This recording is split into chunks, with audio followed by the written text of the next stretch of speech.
Hey everyone, this is Nicole. Welcome to my weekly broadcast, which happens on Tuesday mornings at 9-ish a.m.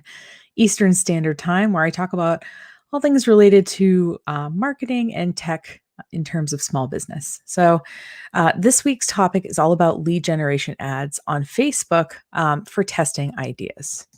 So, again, my name is Nicole, coming at you from not my usual location, but changing things up a little bit. Was a holiday weekend and spending some time with family here. So, if you see an animal go by, could be mine, could be someone else's. And yeah, so lead generation ads I find are something that most people either don't really know about, or even if people do know about it, I find that people sort of underrate them. And basically, how they work is that a lead generation ad is you see an ad on Facebook, you click on it, and then there's a form that you fill out to get more information. Typically the form is like asking like your name and your email address. It could ask for other stuff too. You can kind of make the form as long as you want. Obviously, you don't want to make it super long because you want people to fill it out. But kind of how you get to it, and I'll just share my screen here, is when you're in the Facebook ad section and you click create an ad, one of the options here in this middle section is this lead generation ad. So as you see, it looks like a little tiny funnel. And the idea is that it collects leads for your brand.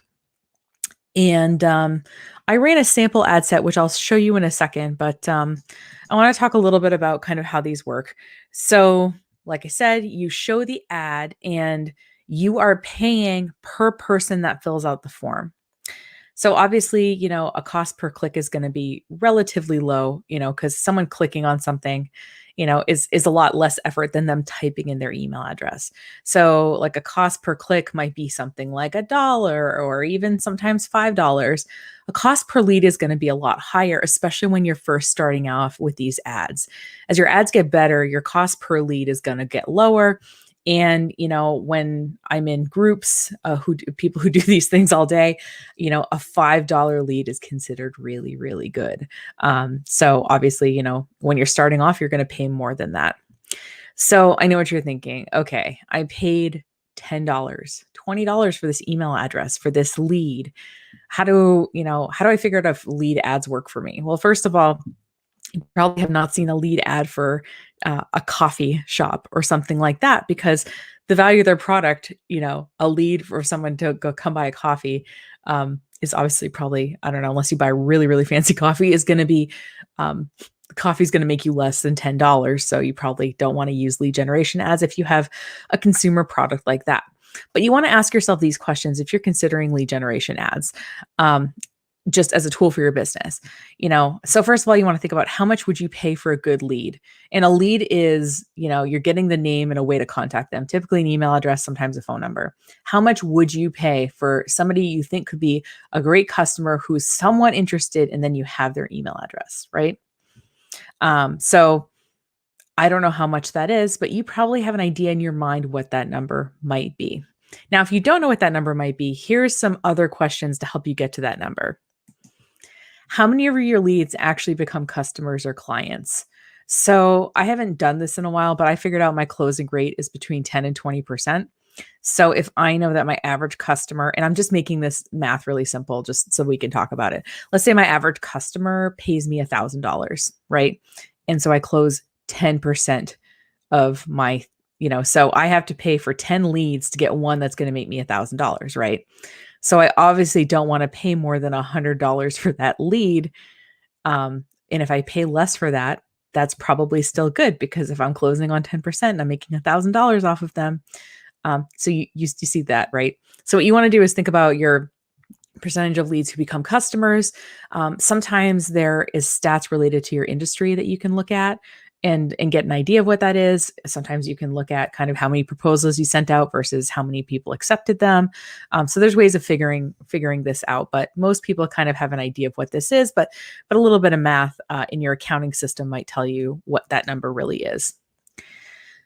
How much do you pay for other kinds of leads? So if you're doing other kinds of advertising and promotion, so for example, I worked with an insurance person, And there's all these like insurance websites out there, or at least this was like 10 years ago. So I don't know if they're still out there, but it would be like, oh, fill out this form and get some free information about our insurance, our self-employed insurance. And so you fill it out. That's what I did. And then I got a call from this guy. And I said, well, how did you get my information? And he was like, I paid $25 for it off of this website. And I was like, huh, okay. So that's how these websites kind of make money, is they do really good marketing, drive people to them, people fill out forms, and they sell the leads. So this guy paid $25 to get my information, probably with the idea he's going to make more than $25 off of me if he closes the sale. So you might want to think about, I think there's this aversion to paying for certain things online because social media is supposed to be free. But what you want to ask yourself is, if you're doing advertising in other ways, like what are you paying for leads there? And that might give you an idea of like, okay, this is what I might be able to expect if I run a lead generation social media ad. And obviously, and I kind of touched on this a second ago. What's the average value of your customer? Okay, so you close the deal. How, at what's the average value of that customer to you? And that will determine if it was more worthwhile, which is why lead generation ads to me would work really well if you were like, a lawyer, a car dealership, something that had a product that, was relatively valuable, because even if you only closed on a very low percentage, because you have that high value product, it's totally worthwhile. Real estate, vacation rentals. I'm just trying to think of anything that, makes some, couple $1,000 or more probably, but that isn't a hard, fast rule, of course. I'm just saying that there's more room for error. Obviously, the more valuable your product is. Okay. So all this has been theoretical. I get it. You patiently sat through me talking about that. So I got you into this whole thing because I said that a lead generation ad can be used for idea testing. And this is really true because, the thing with the lead generation ad is it's an ad. It's not something, you can put it out there and just see what people were interested in and get some feedback. So what I did is I ran a lead generation ad for a concept I was considering. I was considering either moving our co-working space or opening an additional co-working space at a nearby location. So we have a location in Potsdam, New York. I was thinking, okay, what if we moved to Canton, New York, or what if we opened a branch in Canton? Because people have been asking me for like the past year to do that. And so what I thought I would do was, okay, I'm going to run an experiment. I can't afford to put a bunch of people in a room and and put a mirror in there and ask them questions, right? So I'm going to do the next best thing. So I ran an ad set. And so I'm going to go through that with you guys here. So first of all, just so that when you make a lead generation form, it actually technically lives once you make it, obviously in the ads manager, right? You make it within this whole process. But if you're looking for where it lives, so I am on the Angerspace Potsdam Facebook page, and I am going down to this. Sorry, it's kind of small, but I'm hovering over it here about 3/4 of the way on the left side. There's this forms library, and I clicked on that, and that's where I see these forms. So this is the form that I made. Could I make it a little bit more beautiful? Yes. But do all Facebook forms look kind of the same? Yeah. So this is just the form that I made. And I can make it, like I said, as I'm setting up the ad. So what happens is once I put the form out, as you see, I got 2 leads from it. So I'll get to that in a second. But I can download the leads. So the leads include, in my case, I was collecting their email address. So it includes that. It includes a lot of other data fields too. Not most things I care about, but it does include other things too as well. I'm not going to download it. I'm going to protect their privacy. But you do download that. It's either a CSV file or a TXT file, and you can put it in a spreadsheet or whatever. So let's take a look at these ads. Now, as you see, I ran what is called an A/B test ad, and you can tell because it has this little Erlenmeyer flask next to it. And so basically what an A/B test ad does on Facebook is you set a budget and it spends an equal amount, or it tries to spend an equal amount of money per ad set. And what that allows you to do is, usually if there's one ad that performs really well and it's spending the same amount of money, is that you get more leads or more whatever from that ad. What's interesting about this is that it's not like one was it looks like this second one was a little bit more amazing than the other one, but I'll get into that in a second. So as you see here, these were the two ad sets. One, I did just residents of Canton, New York. So that was a pretty small set. And the other I did to Canton, Potsdam business owners. So I made a targeted sort of audience of those people. And I said, spend $50 for each of these for 7 days. And as you see here, I got 2 leads. I got 1 lead from this ad set and I got 1 lead from the second ad set for a total of 2 leads. And as you see, a lot of other people saw it though, right? So this is the impressions it got versus the reach. As you notice, since, the reach was this many people impressions. So some people saw the ad more than once, which we would expect. And then I see the cost per result, right? So I paid $10.15 for this lead and I paid $9.97 for this lead. So not a huge difference. Like I said, when you first start running these A/B tests, you see a really big difference between, one ad set and another. And so what you do obviously is you stop spending money on the more spendy ad set and you spend it. So I spent $20. I said, spend up to 50. And because it was such a small audience, Facebook had a really hard time trying to spend $50. So that's what I tell people is like, listen, if you're targeting really well, and you're really specific with what you want, Facebook is going to have a hard time spending even $50. But Facebook knew I was willing to spend up to $50 per ad set here, but it tried and it could only spend 20. So I spent $20.12 for 2 leads. Now the question is, right? Like, was it worth it? So 1,000 people.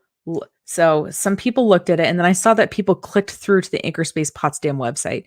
Now, if I would have been smart, what I would have done is I would have made like a little landing page. I would have made a little this is a concept we're trying. I would have put like a little bit more information on that page and really tested it out.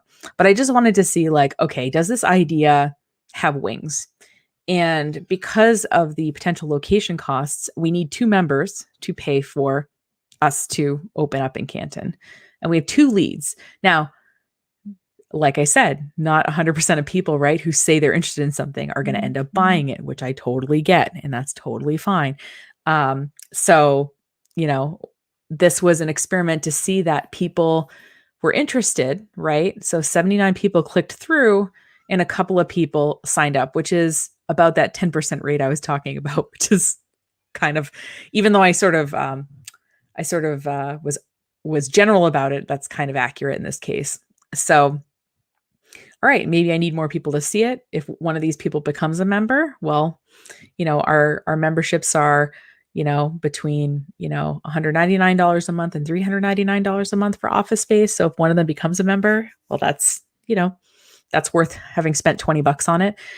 But more than that, even if they don't become a customer, I learned some interesting stuff running this ad set. It was less expensive than buying pizza and getting everyone in a room. It was more possible than getting a 2-way mirror and questioning people. So I think that if you're running ads to get customers, I think that's great. But if you want to just run ads to get information, you can see if people are interested in something because they're going to either click on it. And if you're really also interested in getting customers, they're, might fill out that lead form. So like I said, if you're a services-based business who has a high-ish customer value, lead generation ads, I think, are really good. I'm not sure how much the average dentist gets per customer, but I'm guessing that would be a good a lead generation ad. Hey, we're accepting new patients, would probably do pretty well. And you could kind of see if you were thinking about moving your dentist office into, this town A or town B, you could run some Facebook ads. Hey, we're thinking about accepting new patients. Give us your email and we'll let you know. You could see which form got more emails in it. And that might tell you kind of the location where your dentistry practice might do well in. So like I said, lead generation ads, I think they're really good. I think they're kind of underutilized in the world that we're in. And like I said, just think through kind of your things like, how many leads, right, become your customers that you get, and what the average value is. And, and from that, you'll know kind of like, how much would you pay for a pretty good lead? Like I said, it's not a guaranteed thing, but if someone gave you their email address, they're pretty interested, theoretically anyway. Much more interested than if they just clicked on something, looked at it for 30 seconds and clicked away. But yeah, Facebook lead generation ads, I think they can work really well. You can also run lead generation ads on Instagram. In my case, I didn't run them on Instagram because I maintain a lot of social media sites and I wanted to have one Instagram for all the Anchor Space locations. And because each location has a separate Facebook page, I can't connect the Instagram to, I can only connect it to one of the Facebook pages, which seems a little, I'll have to revisit this obviously, but yeah, I did not run the ad on Instagram. I just ran it on Facebook. So that might be part of the reason. I could have probably gotten a little bit more information if I also ran it on Instagram as well. So yeah, so lead generation ads, like I said, it'll collect any information you want. It doesn't have to just be an email address and their name. It could be some other information too. Maybe you want to collect their birthday, or maybe you want to collect the kind of car that they're looking for, or maybe something else. Just don't make the form too long. And I guess you could run an ad and test it, because if it was too long and no one filled it out and you ran, and obviously you're paying per lead and like Facebook is not spending any of the money because it can't get you any of the leads, well, that would answer your question there. So anyway, I hope that piques your interest in Facebook lead generation ads, because like I said, they don't solve all problems, but I think they're definitely compelling for a lot of kinds of customers. And if you have any thoughts, ideas, questions, I hope that you reach out to me on social media. These are the different handles that we are on the different platforms. I'm happy to hear from people, or meet people through those, as well as wherever you're watching this. You can just leave your comment below and I'll see it, or you can reach out to us on our website, breakingeveninc.com. So again, my name is Nicole. Thank you so much for watching. Have a great rest of your week, and I will see you next week with another compelling episode of something about marketing. I've got a list of ideas. So like I said, if you've got one I should add to it, let me know. Otherwise, I'm going to just pick from my list. All right. Have a good week, everyone. I will see you next week. Take care.